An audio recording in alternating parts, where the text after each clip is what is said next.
Nama saya Muhammad Rifki Amali dengan NIM 252100053. Di sini saya akan proses menyimak dan memberikan opini atau misalnya kita mereaksi video dari Dokter Tirta tentang kopi, kafein, dan potnya sangat berbahaya. Jadi kayak ini tuh membandingkan mana yang lebih berbahaya. Ntar mari kita simak video yang akan direaksi oleh sama nikotin. Iya, betul. Nah, begitu ini di combo, itu kayak rantai maut. Tensinya langsung naik. Bisa jadi ketika tensi Anda naik, dicek dulu. Rokoknya, ngoponya ambil rokok apa enggak? Kalau misalnya ngerokok aja tanpa kopi, Sama nikotinnya. itu berimpact. naik juga? Tensinya naik. Tapi ketika di combo sama kafein, Lebih kayak double-double. kuadrat. Ya. Karena kafein sendiri zat aktif. Tuh kan ketawa. Ini kan, Anda ya? Anda kan? Ya, nggak apa-apa, nggak salah. Perokok nggak salah. Buat relax, nggak apa-apa. Aman. Jangan dirujak saya. Aman, relax. Kakak, saya pernah dirujak soalnya, Kak. Karena itu. Karena komit itu, jadi nggak apa-apa. Aman, rokok nggak apa-apa, relax. Kalau kalau ngepot gimana tuh? Kan Wah, vape. Itu kan sebenarnya orang selalu bilang vape lebih oke lah karena kan nggak ada tar. Tapi nikotinnya kan sebenarnya masih ada ya, Dok ya? Di medsos tuh aku Nah, lihat itu kamu gimana? tuh cinta damai ya. Iya, betul. Ya kan itu. Edukasi, iya. Tapi kenapa kok mengarahkan pertanyaannya yang menjurus sekali? Saya tuh bisa dirujak pengusaha pot Indonesia loh. Duh. Saya akan mencari cara jawabnya paling aman. Iya, Benar iya. nggak ya? Jawaban jalan tengah. Oke, ketemu. Oke. Nah, jadi berdasarkan penuturan Dr. Erlina Burhan SP Paru. Bukan saya yang ngomong ya. Iya. Saya harus mengatakan, Dr. Erlina Burhan SP Paru itu adalah guru besar UI di Iya. bagian paru. Oke. Dan teman-teman saya dokter paru mengatakan segala sesuatu asap atau uap yang masuk ke dalam paru itu sebenarnya akan merugikan tubuh. Baik itu berupa polusi, bakaran sampah, bakaran sate, ya. Walaupun sate itu enak, asap rokok atau uap pops atau vape. Kenapa? Karena paru-paru itu tidak memiliki mekanisme lain gimana mengeluarkan polutan. Beda sama hepar. Kalau hati itu ketika kita ketika kita makan lemak berlebihan itu ada kantong empedu. Oke. Ya, bahkan ketika alkohol masuk ke dalam tubuh, itu ada hati yang mengolah. Makanya ketika kita minum alkohol berlebihan, itu yang berdampak paling parah hati, jadi sirosis. Nah, kalau rokok atau polusi ataupun asap, bakaran sampah, ketika masuk ke dalam paru, dia tuh nyangkut. Nah, kalau asap dia nyangkutnya di dalam, maka ketika dia nanti di X-ray, paru-paru akan tampak isinya udara berlebihan. Karena dia bisa masuk, nggak bisa keluar. Kalau si POTS sama vape itu uap. Jadi ketika di dalam paru, nanti parunya jadi kayak popcorn. Namanya tampilannya adalah, teman-teman bisa Google atau dari teman-teman podcast ini bisa nyari, namanya popcorn lung. Itu dicek gambarnya kayak gitu. Oh, itu karena POTS. Dan kenapa kok ketahuannya baru sekarang? Karena POTS dan vape itu dia kan tidak selama rokok ya. Iya. Dia baru ketahuan 10 tahun terakhir. Dan penelitiannya itu namanya metodenya cohort. Jadi dilihat perokok-perokok dibandingkan dengan POTS, dengan vape itu efeknya apa. Memang betul, POTS itu jauh lebih ringan daripada rokok. Dalam kandungan apanya nih, Dok? Nikotin dan tarnya, betul. Oke. Makanya tujuannya orang diciptakannya POTS dan vape itu tujuannya sebenarnya buat terapi kayak close dose. Jadi orang yang pengen berhenti rokok, terus akhirnya dialihkanlah dia lewat POTS supaya nikotinnya bisa dikontrol sampai akhirnya dia stop sama sekali. Tapering down Nah, gitu ya. betul. Nah, itu istilahnya itulah. Istilah susah itu ya. Tapering down lah istilahnya. Jadi kalau orang bilang kayak kalau orang ke terapi rehabilitasi kecanduan obat, dia dikasih substitusinya sampai akhirnya withdrawal syndrome-nya hilang. Nah, tapi yang terjadi di kenyataan malah orang rokok sama ngepots. Iya, jadi dua-duanya ya. Anda ketawa, Anda jelas. Tuh kameramennya. Jadi dia tuh bawa 3 orang. Dulu 2, rokok sama vape. Sekarang rokok, pots, IQOS. Nyebut merek. Gak apa-apa dong, gak boleh sensor dong. Itu nyatanya gitu. Jadi bawa tuh 3. Itu mahal loh. Iya. Buktinya siapa? Buktinya pegawai saya sendiri. Itu yang di belakang.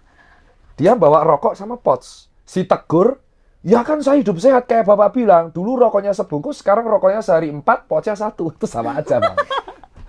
Nah, disinilah yang aku bilang bahwa kalau Anda dulunya rokok, terus jadinya ngepots, akhirnya berhenti. Itu tapering down yang benar. Nah, yang jadi masalah, dia dulu nggak merokok, malah beli pots. Tuh yang ketawa. Dah. Tim Anda kan semuanya, timnya kakak tuh, diceramain itu kak. Kakaknya nggak ngerokok, nggak ngepot. Nah, strike. Wah itu, Anda itu harus ngikutin talent Anda, gimana sih? Maaf ya saya marahin. Iya. Ya itu contohnya, jadi tidak lebih baik satu sama lain. Oh, jadi sebenarnya nggak lebih safe juga ya. Tapi kalau POTS mengakibatkan diabetes, benar nggak sih dok?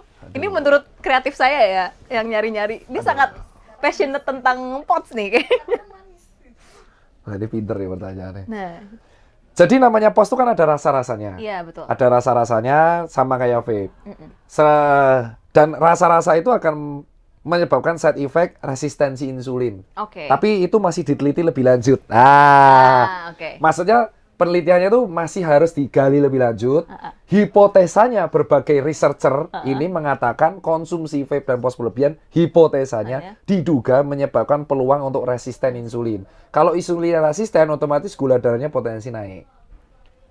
Tetapi efek yang paling sering terlihat itu popcorn. Ya, betul sekali. Tadi sudah dijelaskan oleh dokter Tirta bahwa rokok dan vape itu benar-benar berbahaya. Meskipun dokter Tirta sudah menjelaskan bahwa residu atau perubahan dari rokok itu atau vape memang itu sangat bisa membantu kita ketika kita mengurangi rokok.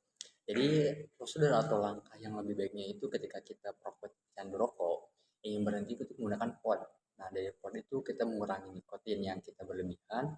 Misalnya di sehari 4 bungkus ataupun 5 bungkus, menggunakan pod itu menjadi berhenti rokok terus kayak menggunakan seminggu 2 kali, seminggu 3 kali gitu kan. Jadi kayak berhenti semakin kita berhenti merokok, jadi pod itu jadi kita tidak kecanduan.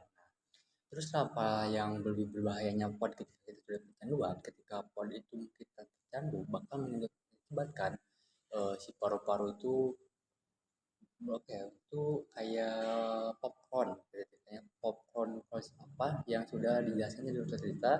Saya akan kasih jelas gambar ketika seorang sudah kecanduan pod dan seorang sudah kecanduan rokok. Kalau misalnya rokok itu sudah ada misalnya paru-paru mengkering, terus menghitam, gitu kan. Nah, kalau pod itu rata-rata ada flek ataupun cairan di paru-paru kita karena uap. Dari uap yang kita hasilkan hasil pod itu bakal mengakibatkan kita sering batuk, sering dahak, gitu kan. Kalau misalnya terlalu berlebihan, kan? Karena dokter sendiri ketika kita dari perokok turun ke pot terus kita berhenti itu lebih baik daripada kita menggunakan dua-duanya. Lalu ada kombinasi satu yang sangat berbahaya itu kopi dan rokok, karena ketika kopi dan rokok mengkombinasikan tensi darah kita itu bakal naik 2 kali lipat seperti yang tayangan berikut. Itu ada kombinasi kafein sama nikotin. Iya. Nah, begitu ini dikombin, itu kayak rantai mau tensi langsung naik. Bisa jadi ketika tensi ada naik, dicek dulu rokoknya ngoponya ambil rokok apa enggak? Kalau misalnya ngerokok aja tanpa kopi, sama nikotinnya itu naik juga. Tensinya naik, tapi ketika dikombo sama kafein kayak kuadrat ya.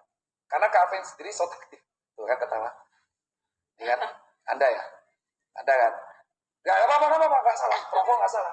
Ya relax, enggak apa-apa, aman. Jangan dirujak saya. Aman, relax. Kakak saya pernah dirujak soalnya kan? Apa itu? Karena komit itu, jadi enggak apa-apa. Aman, rokok. Kalau ngepop gimana tuh? Kan vape. Itu kan sebenarnya orang. Nah, jadi kan sudah dijelaskan oleh Bapak Tirta bahwa ketika rokok dan kopi satu kali itu bakal kafein naik 2 kali lipat. Sedangkan rokok sudah menaikkan tensi kita, terus ketika kita mendapatkan kopi dan rokok menjadi 2, itu tensi menjadi 2 kali lipat akan lebih berbahaya pada kita begitu. Mungkin kesimpulan atau misalnya ide yang menjadi kita itu ketika kita ingin menjaga kesehatan tubuh atau kita menjaga kebaikan paru diri kita sendiri, itu ya adalah berhenti merokok, terus berhentilah kita menggunakan pod ataupun yang lainnya yang mengandung nikotin ataupun zat cyanida. Nah, oleh karena itu baiklah kita jaga diri kita agar kita lebih baik, lebih sehat ke depannya, sering berolahraga, karena dengan kita menjaga diri kita akan lebih baik ke depannya dan investasi juga ketika masa tua. Karena ketika kita sudah menginvestasikan diri dari dini, akan masa tua itu lebih menyenangkan, tidak banyak sakit-sakitan, dan kita bakal lebih kuat dan lebih sehat kembali. Mungkin segitu dari yang saya bisa jelaskan dan saya bisa utarakan dari proses menyimak dari dokter kita tentang bahayanya kopi, vape, dan rokok. Terima kasih.